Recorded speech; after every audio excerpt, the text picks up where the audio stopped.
Bienvenido, viajero del tiempo y de los sueños. Mientras buscas el descanso, te invito a cerrar los ojos y dejar que tu mente viaje hacia una de las épocas más enigmáticas del antiguo Egipto.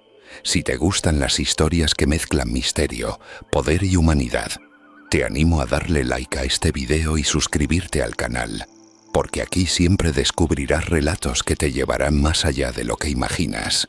Nuestro protagonista es Akenatón, el faraón que se atrevió a desafiar a los dioses.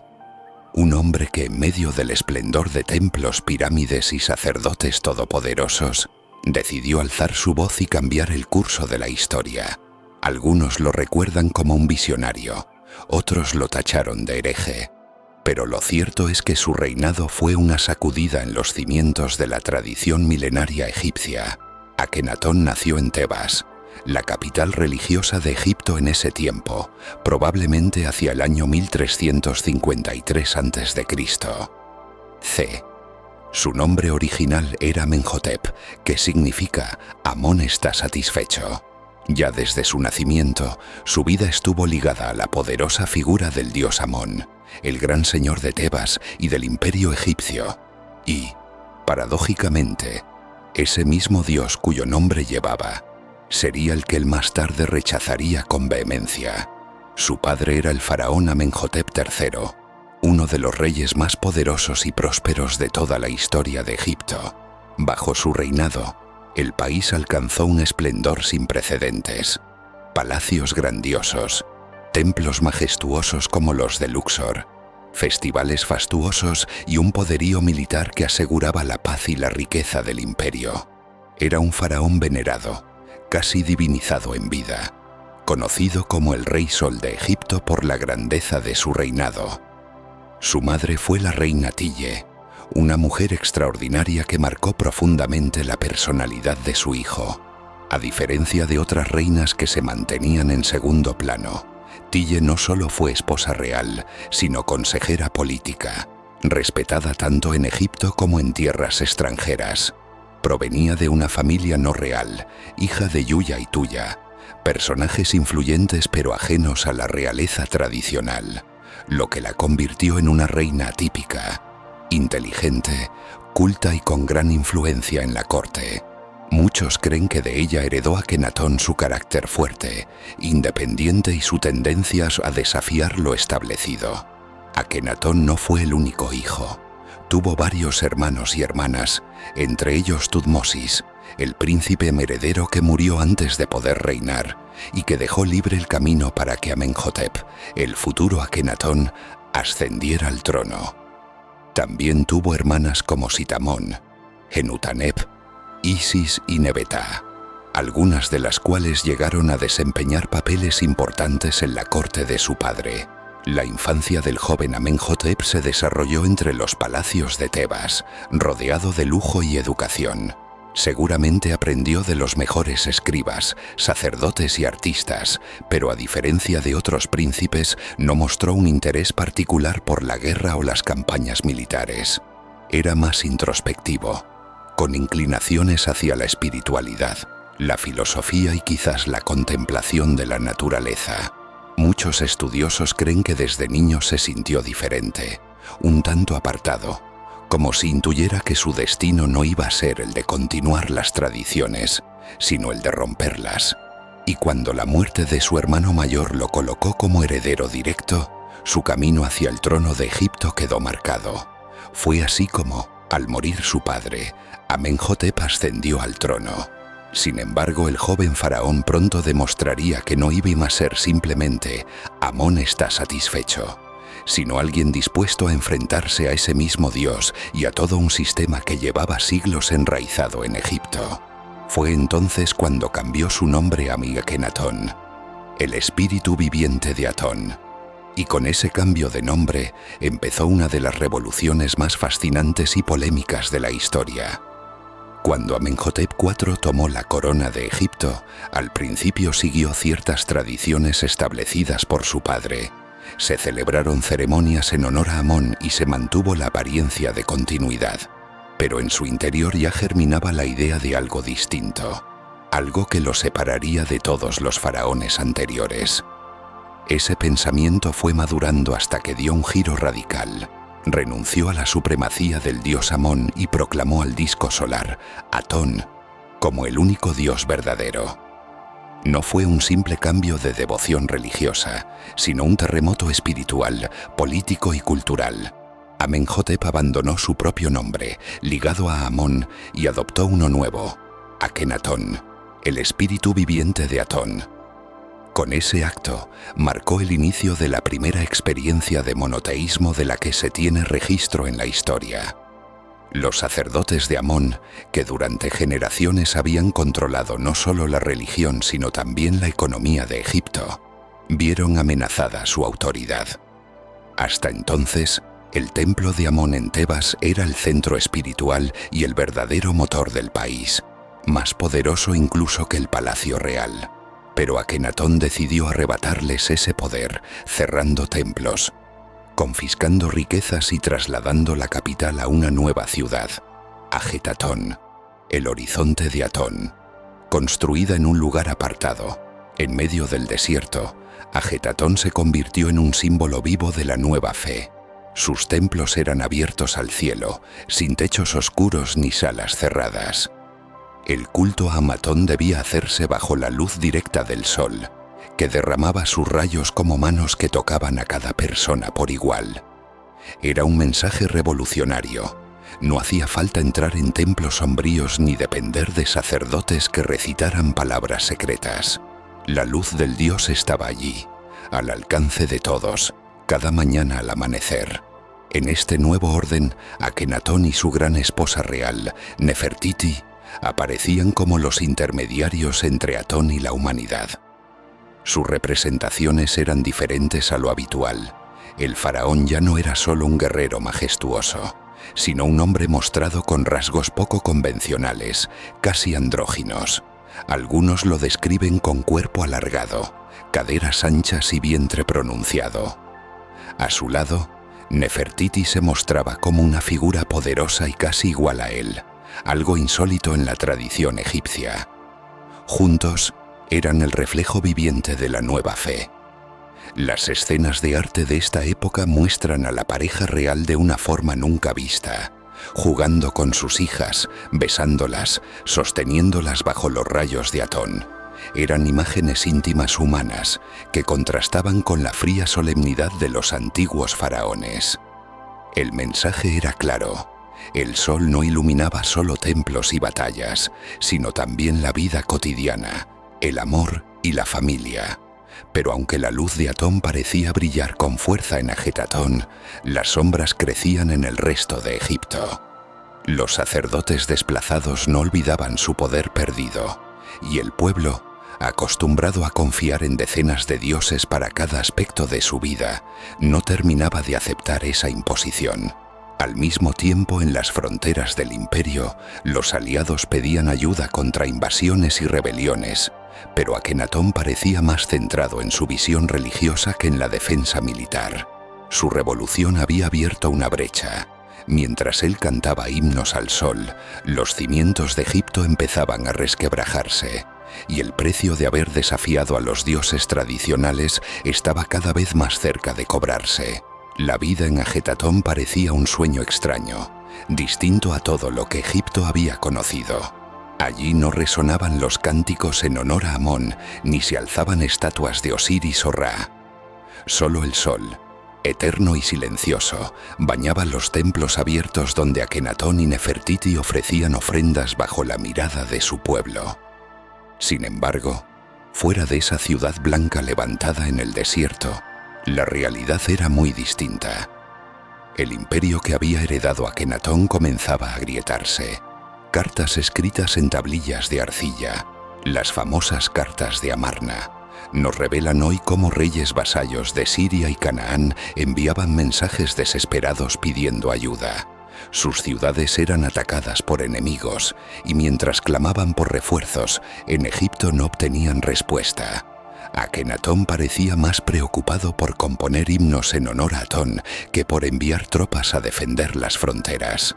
En ese vacío de poder, los hititas, el gran rival del momento, comenzaron a expandirse.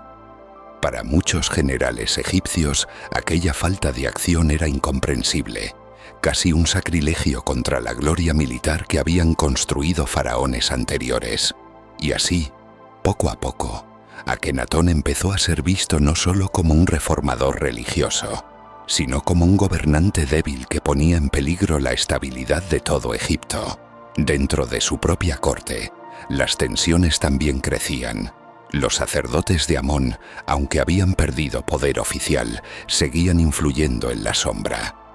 El pueblo común, que durante generaciones había rezado a dioses cercanos a sus vidas, a Hathor para el amor, a Osiris para el descanso eterno, a Isis como madre protectora, no siempre comprendía cómo un dios invisible, representado solo por un disco solar, podía reemplazar ese mundo de símbolos y rituales. Sin embargo, en medio de ese ambiente, Akenatón parecía firme en su convicción. Sus himnos Atón muestran a un hombre que veía en el sol la esencia misma de la vida, la luz que daba calor a los pobres y a los reyes por igual, que hacía crecer el trigo en los campos y que iluminaba cada rincón del mundo. Para él, Atón no necesitaba templos oscuros ni sacerdotes poderosos. Atón era el dios que se mostraba cada día en el amanecer, un dios al que todos podían ver con sus propios ojos. Y en ese convencimiento, Akenatón fue más lejos de lo que cualquiera se habría atrevido. Mandó borrar el nombre de Amón de templos y estelas, como si quisiera erradicarlo de la memoria de Egipto. Era un acto de audacia, pero también de arrogancia, pues en Egipto el poder de la palabra escrita era eterno. Quitar el nombre de un dios era como condenarlo al olvido. La tensión entre luz y sombra se hacía cada vez más evidente. En Ajetatón, la familia real vivía rodeada de esplendor, mientras que en las provincias se acumulaban el descontento y el peligro. El faraón que había desafiado a los dioses parecía cada vez más aislado, sin darse cuenta de que su obra, tan brillante como el sol que adoraba, empezaba a consumirse lentamente en el horizonte. Ajetatón, la capital resplandeciente del sol, había nacido para ser el símbolo eterno de una nueva era. Sus avenidas amplias, sus templos abiertos y sus palacios blancos reflejaban la visión de un faraón que quería vivir de cara al cielo. Allí, bajo los rayos de Atón, Akenatón y Nefertiti se mostraban como el centro de ese mundo iluminado. Pero detrás de esa imagen perfecta, la realidad era mucho más frágil. El aislamiento de la ciudad jugó en contra del propio faraón. Construida lejos de Tebas y Menfis, los centros tradicionales del poder egipcio, Ajetatón se convirtió en una burbuja desconectada del resto del imperio. Lo que ocurría en sus muros parecía ignorar los problemas que crecían más allá del horizonte. Revueltas en Siria, ciudades saqueadas en Canaán y el poder de los hititas expandiéndose sin oposición. Dentro de la corte, las intrigas comenzaban a multiplicarse.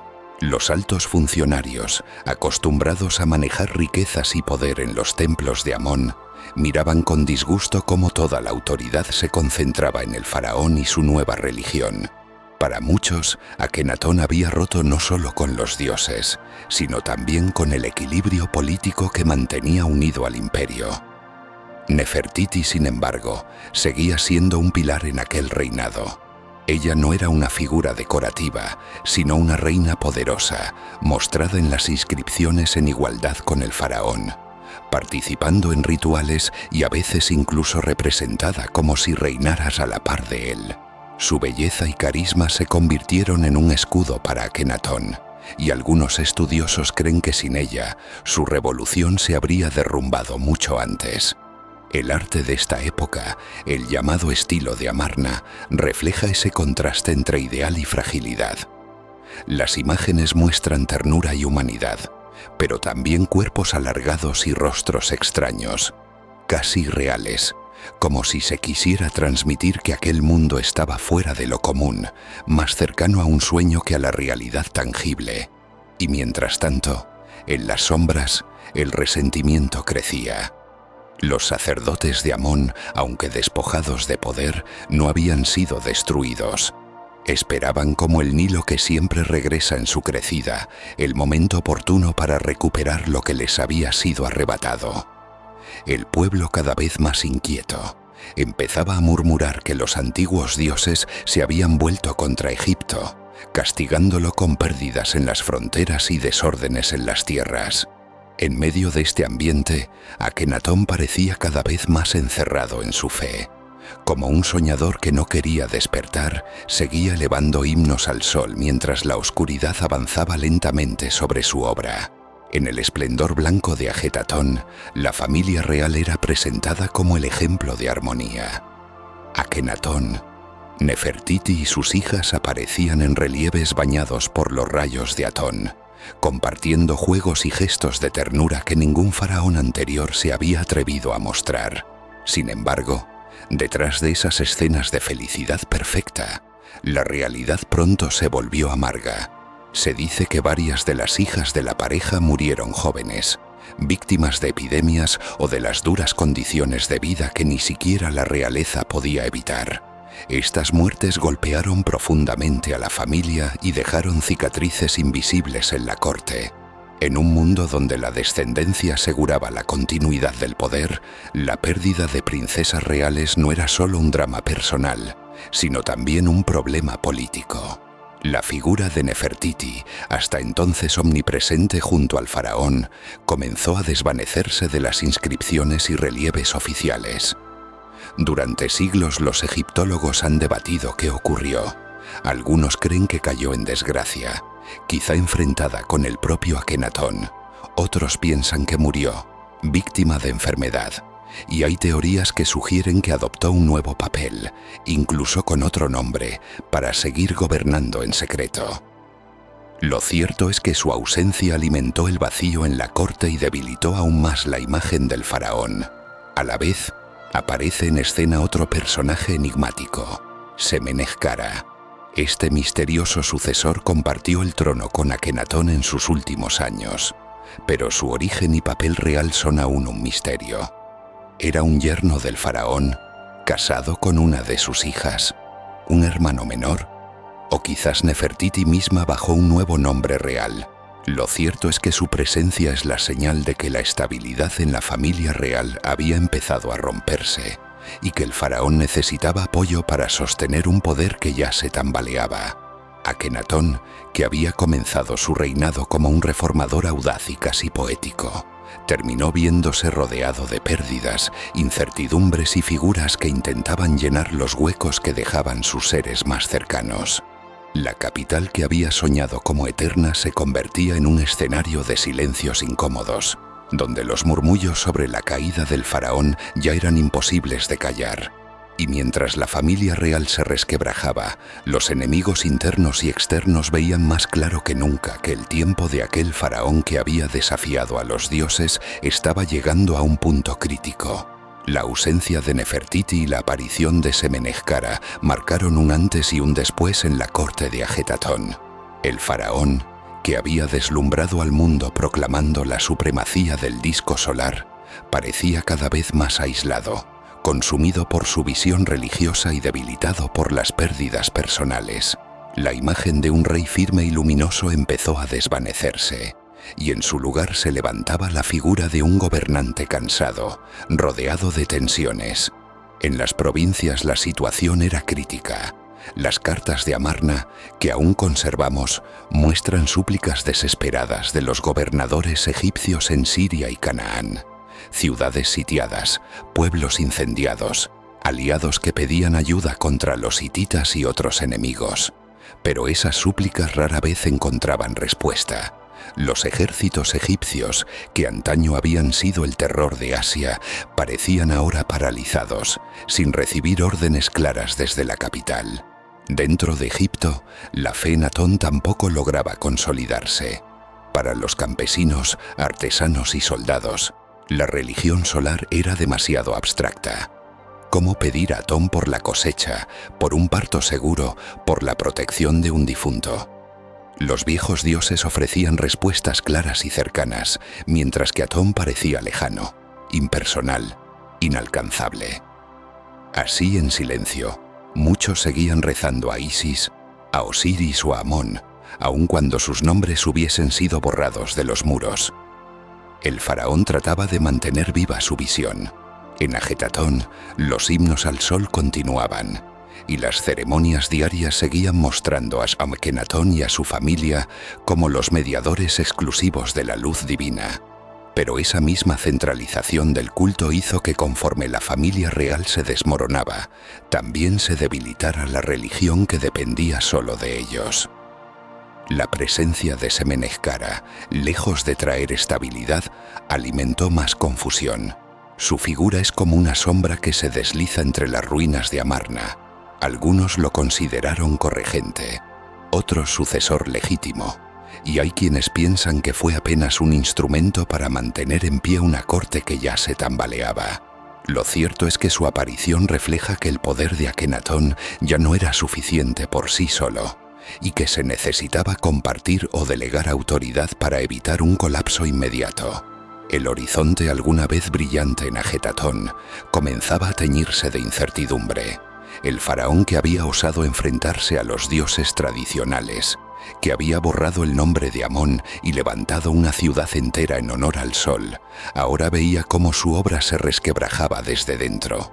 Y aún quedaba lo más duro, el desenlace de su reinado, un final envuelto en sombras, que marcaría para siempre la historia de Egipto y abriría paso a un joven príncipe que acabaría devolviendo al país a sus antiguos dioses. Akenatón, el faraón que desafió a los dioses, vivió sus últimos años en un mundo que él mismo había transformado, pero que ya no podía sostener. Ajetatón seguía brillando bajo la luz del sol, con sus templos abiertos y sus palacios blancos, pero la ciudad había dejado de ser la utopía que el faraón había imaginado. Las tensiones internas, las pérdidas familiares y la falta de apoyo militar empezaban a pesar como una sombra que se extendía sobre cada rincón del reino. El culto a Atón, centralizado en su figura, comenzó a mostrar los límites de su ambición. Sin Nefertiti al lado, sin la firme presencia de sus hijas y con Semeneskara como incógnita, la religión solar dependía ahora de un hombre agotado, rodeado de funcionarios que no compartían su fe y de un pueblo que miraba con nostalgia ñuibaesca a los viejos dioses.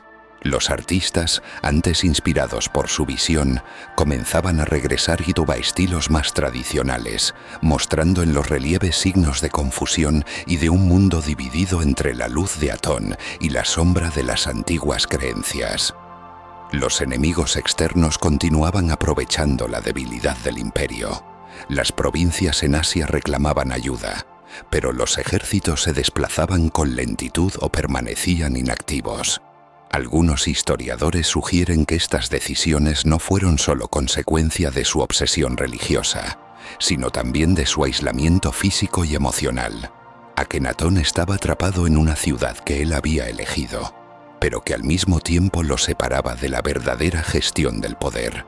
Dentro de la corte los murmullos crecían. Funcionarios, sacerdotes desplazados y gobernantes locales comenzaron a reorganizarse, preparando un regreso de los antiguos dioses y del sistema que el faraón había desafiado. Mientras tanto, la familia real seguía sufriendo. La pérdida de hijas y la ausencia de Nefertiti dejaban un vacío tangible, y los habitantes de Ajetatón empezaban a percibir que la luz del sol, por más brillante que fuera, no podía protegerlos de la fragilidad humana. Akenatón continuaba su rutina diaria de himnos y ceremonias, intentando mantener la ilusión de un orden perfecto. Cada amanecer era una reafirmación de su fe, el sol como único dios, el faraón como su intermediario. Pero incluso en la máxima luminosidad, las sombras crecían más rápido de lo que él podía ver. Los cambios que había iniciado, la ruptura con los dioses tradicionales, la centralización del culto, la construcción de una ciudad completamente nueva, empezaban a mostrar sus consecuencias: aislamiento, descontento y una gradual pérdida de control sobre un imperio que había sido considerado invencible. El horizonte de Ajetatón, que un día brilló como símbolo de renovación y esperanza, comenzaba a reflejar un futuro incierto. El faraón que desafió a los dioses vivía ahora rodeado de murmullos, intrigas y recordatorios constantes de que toda revolución tiene un precio, y que incluso la luz más intensa puede encontrar su sombra en el corazón de los hombres. Con el paso de los años, la luz de Akenatón comenzó a desvanecerse. La ciudad de Ajetatón, majestuosa y reluciente, perdió poco a poco su brillo, y el faraón que una vez desafió a los dioses se encontró cada vez más solo, rodeado de una corte que ya no compartía su visión y de un pueblo que miraba con nostalgia los templos de Amón y los antiguos rituales. Semeneskara, cuya identidad y papel exacto aún despiertan debates entre los historiadores, terminó asumiendo una parte del poder, mientras los sacerdotes desplazados y los gobernadores de provincias aprovechaban cada oportunidad para restaurar el antiguo orden. La revolución religiosa de Akenatón, por más audaz y luminosa que fuera, comenzó a desmoronarse lentamente, como una torre de arena bajo el sol. Tras su muerte, Egipto retornó a los dioses tradicionales con rapidez. Los templos fueron restaurados. Los nombres de Amón y Osiris volvieron a grabarse en los muros, y la memoria de Akenatón fue cuidadosamente borrada de muchos registros oficiales. Sin embargo, aunque su obra fue casi olvidada, su audacia dejó un legado imborrable. Un faraón que se atrevió a cuestionar lo establecido, a mirar al cielo y proclamar que la luz de un Dios único podía transformar al mundo. Akenatón nos recuerda que incluso en la historia más antigua hay espíritus capaces de romper cadenas, desafiar tradiciones y soñar con un futuro diferente. Su vida nos enseña que el valor de la convicción personal, aunque traiga desafíos y soledad, puede dejar huellas que el tiempo no puede borrar por completo. Y así, mientras el sol se oculta sobre el desierto de Egipto, cerramos este capítulo de la historia de Akenatón, un faraón que iluminó su tiempo con una luz única y desafiante. Si te ha fascinado conocer la vida de este enigmático faraón y quieres seguir descubriendo historias que combinan misterio, valor y la riqueza de nuestro pasado, no olvides suscribirte al canal y darle like al video.